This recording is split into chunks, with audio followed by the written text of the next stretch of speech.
Hi, my name is Onyinye Chooks Oji. I'm a relationship and marriage counselor. I am also an infidelity recovery coach. So today we are going to be continuing with a series on how to deal with unmet expectations so they don't negatively impact your family, your marriage, and the society at large. Now, the fourth thing you need to do is to communicate these expectations effectively.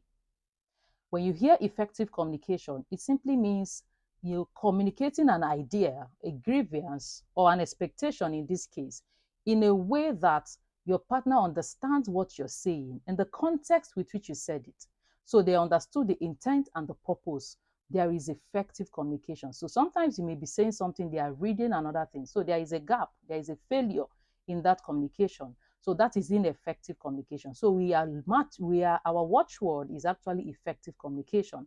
A lot of the times, married couples believe that their partners are mind readers. So you think they should be able to read those your facial expressions, those your behaviors, those your silent treatments. They should be able to interpret it accurately.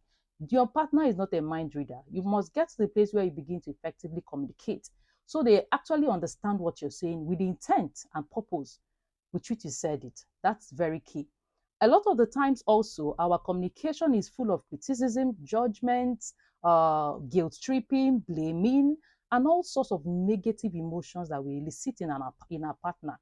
Now, nobody wants to be criticized, judged, tripped, or any of those things. Even when they do something wrong, and even when what you're communicating is correct, but your method of communicating it will make it ineffective, right? So we must get to the place where we communicate assertively. The goal is assertive communication. Effective communication must be assertive, and it is characterized by clarity, control, and calmness. So there has to be calmness, there has to be clarity, and there has to be control. So you must be calm in your communication. That's a skill altogether, emotional calmness. You must be clear. So they understand exactly what you're saying. So you must be clear in your communication.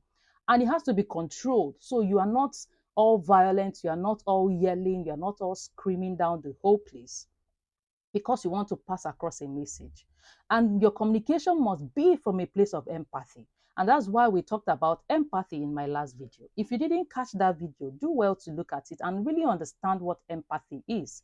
That you must communicate effectively from a place of empathy and understanding so that your communication is effective. You must begin to communicate these expectations, but it has to be done effectively, as that will be very key towards resolving these unmet expectations and opening the way for a better, a more satisfying, and a more fulfilling relationship with your spouse.